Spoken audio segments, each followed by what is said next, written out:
Some of them had #1 hits. Some of them sold out arenas. Some of them wrote songs you still know every single word to, but the music industry buried them anyway.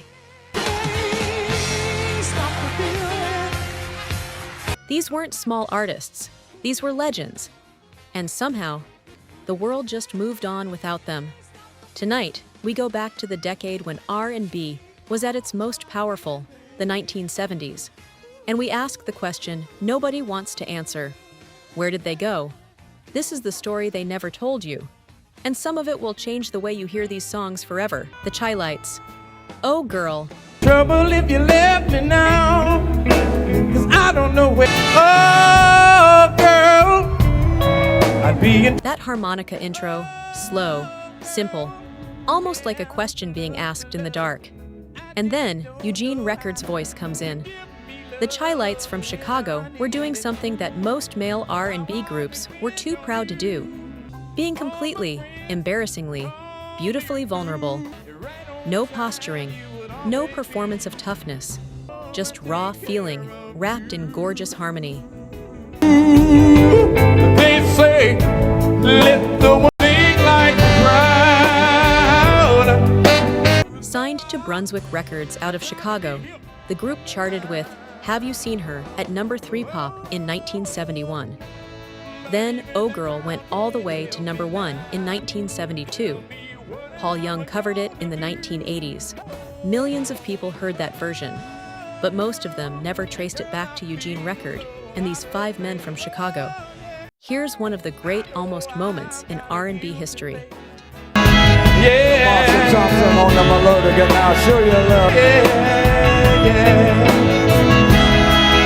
The harmonica line on Oh Girl was nearly cut from the session. It came together almost as an afterthought, but the moment they heard it played back, everyone in that room knew. That little harmonica line was the soul of the entire record. The thing you almost remove becomes the thing that makes the song immortal. oh girl, I gotta get away from here. Oh. Then Brunswick Records collapsed in the mid-1970s. Distribution fell apart. Promotion dried up. Eugene Record went solo, and the group lost its center voice. One of the most emotionally expressive harmony groups in R&B history, taken down not by bad music, but by bad business. That difference matters.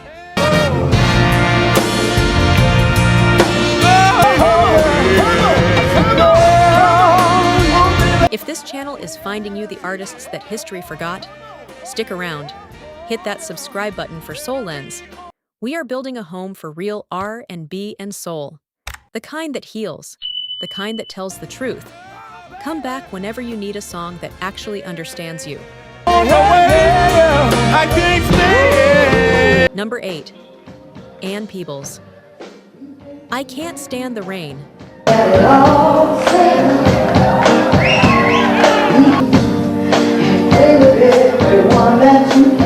Ann Peebles had a voice that was equal parts soft honey and hard iron. She could pull you close and break you in the same breath. When that timbal intro drops, those electronic raindrops falling one after another, you feel it before your brain even catches up. Pure Memphis soul. And I Can't Stand the Rain is one of the most covered, most sampled songs in all of R&B history, attached to a name most people still cannot place. Signed to High Records in Memphis, produced by the legendary Willie Mitchell, the same man behind Al Green's entire classic catalog. The song was written in 1973 by Ann, her future husband, Don Bryant, and a DJ named Bernie Miller. It hit #6 on the R&B chart. Rolling Stone ranked it among the 500 greatest songs of all time. And John Lennon, reportedly called it the best song he had ever heard.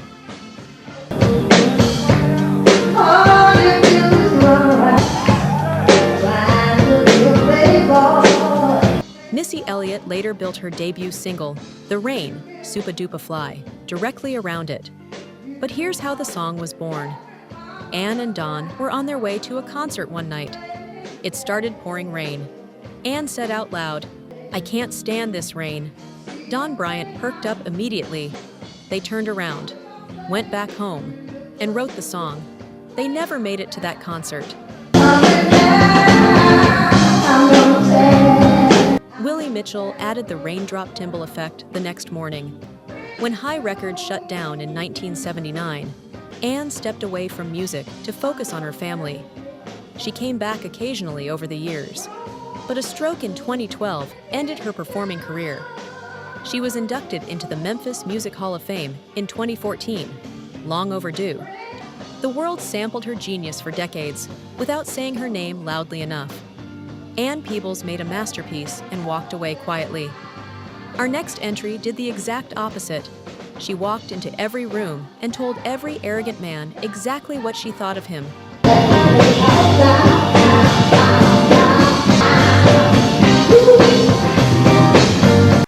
Number 7, Jean Knight.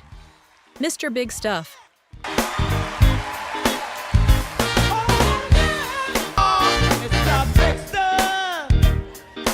You have heard this record. That funky horn intro, that deep New Orleans groove, and then Jean Knight's voice, bold, direct, completely unimpressed. She wasn't asking for anything. She was declaring something.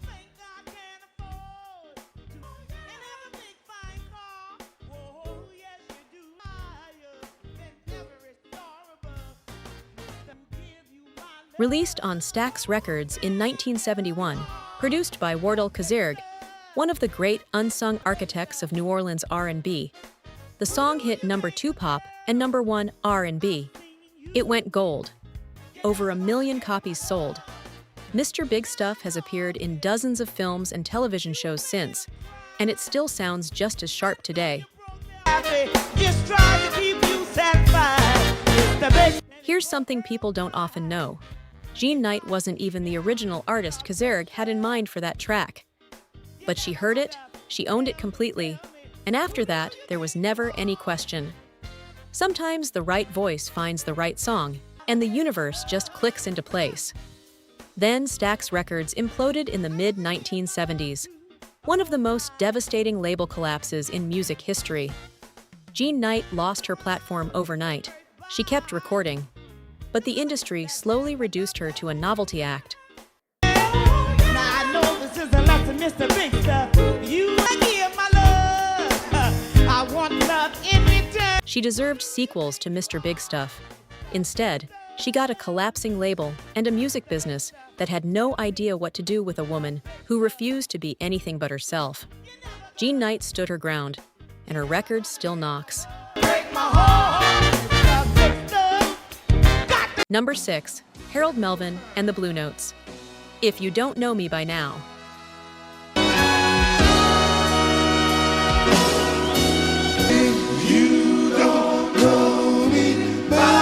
There is a version of heartbreak that sounds like giving up, and there is a version that sounds like dignity. Harold Melvin and the Blue Notes gave you the second one. Gamble and Huff strings underneath Teddy Pendergrass, singing like his lungs were on fire.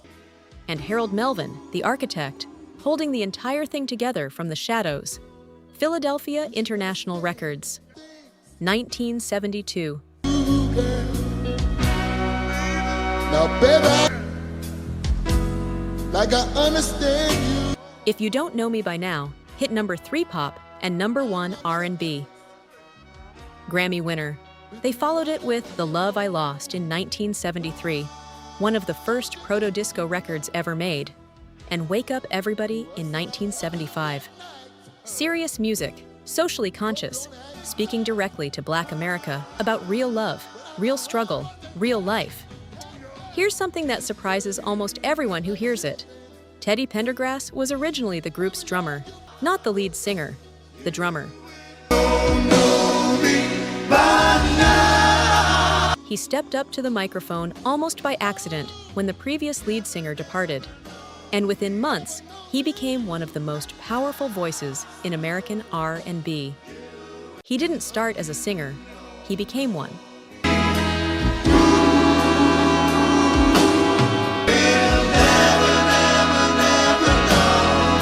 When Teddy went solo in 1976, the entire industry followed him and left Harold Melvin standing nearly alone. Harold kept fighting. New singers, new albums. But the public had already decided the story was over. Harold Melvin died of a stroke in 1997. The architect of the entire Philly soul sound became a footnote in his own legacy. The name on the marquee, forgotten before the man who sang his songs. That should be so easy to do. Number 5, The Whispers. And the beat goes on.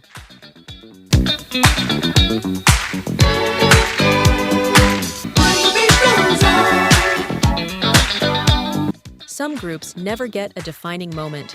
They just keep showing up, keep delivering, keep doing the work, and the spotlight always finds someone else. The Whispers from Los Angeles spent the entire 1970s being exactly that group. 5-part harmony, twin brothers Wallace and Walter Scott holding down the core. A vocal blend so smooth it sounded like one instrument. There'll always be someone new. Signed to Solar Records, their 1978 album Headlights finally broke them through. Disco grooves, quiet storm ballads, deep R&B craft. They charted consistently throughout the decade with records like Seems Like I Gotta Do Wrong and One for the Money.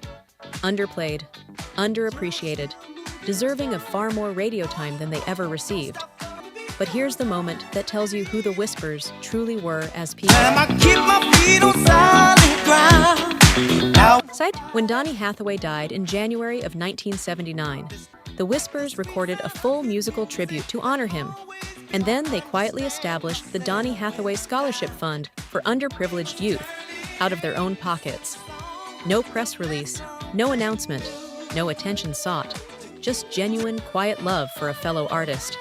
They never had a scandal, never had a dramatic breakup, never gave the media a story. They just made great music for decades. And in a world that loves a narrative, being quietly excellent doesn't get you the documentary. The Whispers still tour to this day. They still haven't received a call from the Rock and Roll Hall of Fame. They still deserve better.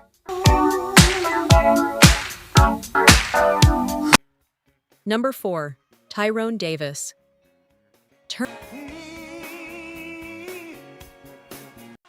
Number 3, Eddie Kendricks. Keep on truckin'.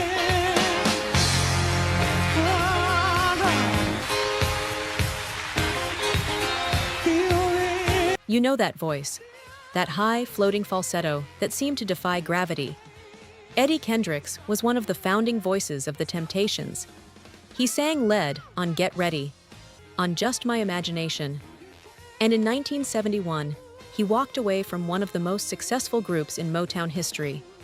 Most people told him it was career suicide. What happened next proved them completely wrong. And then the music industry made sure he paid for being right. As a solo artist on Motown's Tamla label, his 1972 track Girl You Need a Change of Mind became a cornerstone at the underground club parties in New York City that sparked the entire disco movement. Then Keep on Truckin' exploded in 1973, number 1 on both the Hot 100 and R&B. He became the only former Temptation to score a solo number 1 hit in America. Knee Boogie Down followed in 1974 at number 2. He was on fire. Here is something that connects his legacy to the present day. Rapper Kendrick Lamar was named after Eddie Kendricks. His parents were fans of the falsetto soul legend from Birmingham, Alabama, and gave their son a name that carried that legacy forward. Most people who know Kendrick Lamar have no idea. But here is what I need you to understand about what happened to Eddie. When Eddie Kendricks decided to leave Motown in 1978, the label made him sign away his royalties as the price of his freedom. To walk out the door of his own contract, he had to surrender the money owed to him for millions of records sold. The royalties from Keep on Truckin', from Boogie Down, from Shoeshine Boy, gone, signed away. This was not unusual for black artists at major labels in that era who did not have the legal resources to fight back. Some in the industry called it standard business practice. Many artists and advocates called it something much closer to exploitation. He moved to Arista, then Atlantic. But without his royalty income, and without Motown's machine behind him, his career never returned to its peak. He was also gradually losing his voice from years of smoking. In 1991, Eddie Kendricks was diagnosed with lung cancer. One lung was removed. He kept performing into 1992 because he needed to work. He passed away in October of 1992 at 52 years old, back in Birmingham, Alabama, where it had all begun. 52 years old. A man who helped ignite the disco movement, who scored the only solo #1 hit of any Temptation. Gone. Without his royalties, without a proper reappraisal, without nearly enough credit. The music industry didn't just forget Eddie Kendricks. It took from him first. Then it forgot him. That is the difference. Number 2, Millie Jackson. Hurts So Good. And play with it all night. Then you squeeze it tight. Then you take my. If you were a woman in the 1970s trying to navigate love in a complicated, imperfect world, Millie Jackson was talking directly to you. She said the things that polished, radio-friendly R&B wouldn't touch. She talked about what real women actually felt in real relationships, the contradictions, the rage, the desire, the staying when you knew you should go. So good to me, don't you know that it hurts? Signed to Spring Records out of New York, Millie was raw in a way that made industry executives deeply uncomfortable and made her audience feel deeply seen. Her 1974 album, Caught Up, told the story of an affair from both sides, the other woman and the wife. A concept album that was audacious for any genre, in any era. She refused to be quiet about any of it. To me. Ooh-wee, you're doing to me. It hurts so. And the industry punished her for that too. Radio kept its distance. Mainstream recognition stayed out of reach. But her audience never left her. Because Millie Jackson told the truth. Every single time. Don't you know that it hurts? Number 1, Donny Hathaway. A Song for You.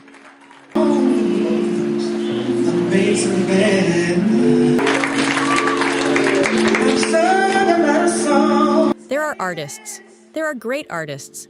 And then, very rarely, there is someone who exists in a completely different category. Donny Hathaway was not just a soul singer. He was a formally trained musician, a composer, an arranger who could hear things inside music that other people couldn't. When he opened his mouth to sing, what came out didn't belong to any genre. It belonged to the human experience. Me is what I hope to be. Darling, can't you stay? When you play A Song for You for the first time, really play it, really listen. It feels like someone opened a door inside you that you didn't know was there. Signed to Atlantic Records in the early 1970s and trained at Howard University, his 1972 duet with Roberta Flack, Where Is the Love, won the Grammy for Best Pop Vocal Performance by a duo or group. This Christmas, released in 1970, now has been covered by virtually every major artist in music for over 50 years. His live albums from 1971 and 1972 are considered by many musicians and critics to be among the greatest live recordings in the entire history of recorded music. Not R&B history, music history. The melody, 'cause my love. Stevie Wonder once said Hathaway's musical mind was unlike anything he had ever encountered. Mariah Carey grew up on him. D'Angelo built his entire neo-soul identity on his blueprint. Kendrick Lamar has cited him. His influence flows through almost every serious vocalist you love. His name just isn't always attached to it. Donny Hathaway also suffered from severe mental illness, bipolar disorder, and paranoid schizophrenia. The 1970s music industry had no framework, no infrastructure. and frankly, very little interest in supporting a brilliantly gifted, psychologically unwell black artist. Atlantic dropped him mid-decade. He spent years cycling in and out of psychiatric care. In the late 1970s, Roberta Flack brought him back to the studio. They were working on a new album together. It finally seemed like a second chapter was coming for him.